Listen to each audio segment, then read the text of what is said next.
الحمد لله رب العالمين الرحمن الرحيم مالك يوم الدين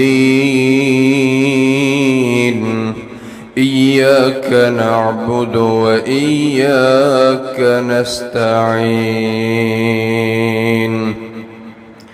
اهدنا الصراط المستقيم صراط الذين أنعمت عليهم غير المغضوب عليهم ولا الضالين آمين. يا أيها الذين آمنوا أنفقوا مما رزقناكم من قبل أن يأتي يوم لا بيع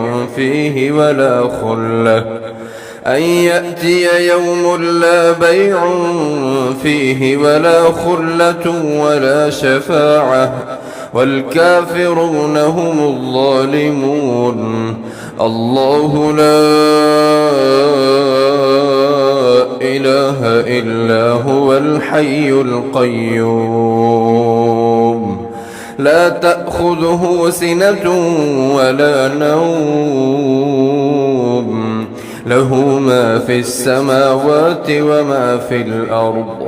من ذا الذي يشفع عنده إلا بإذنه يعلم ما بين أيديهم وما خلفهم ولا يحيطون بشيء من علمه إلا بما شاء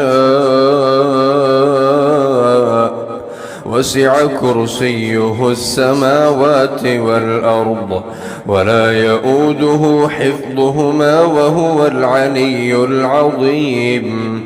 لا إكراه في الدين قد تبين الرشد من الغي فمن يكفر بالطاغوت ويؤمن بالله فقد استمسك بالعروة الوثقى لا انفصام لها والله سميع عليم. لا انفصام لها والله سميع عليم. الله ولي الذين آمنوا يخرجهم من الظلمات إلى النور والذين كفروا أولياؤهم الطاغوت يخرجونهم من النور إلى الظلمات أولئك أصحاب النار هم فيها خالدون. ألم تر إلى الذي حاج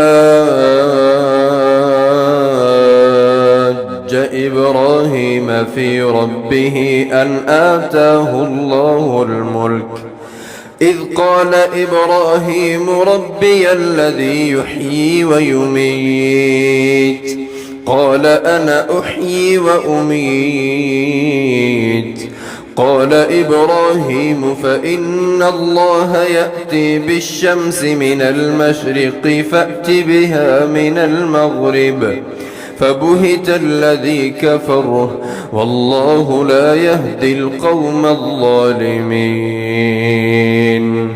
أو كالذي مر على قرية وهي خاوية على عروشها قال أنى يحيي هذه الله بعد موتها فأماته الله 100 عام ثم بعثه قال كم لبثت قال لبثت يوما أو بعض يوم قال بل لبثت 100 عام فانظر إلى طعامك وشرابك لم يتسنه وانظر إلى حمارك ولنجعلك آية للناس وانظر إلى العظام كيف ننشزها ثم نكسوها لحما فلما تبين له قال أعلم أن الله على كل شيء قدير. وإذ قال إبراهيم رب أرني كيف تحيي الموتى قال أولم تؤمن قال بلى ولكن ليطمئن قلبي قال فخذ 4 من الطير فصرهن إليك ثم اجعل على كل جبل منهن جزءا ثم ادعهن يأتينك سعيا واعلم أن الله عزيز حكيم.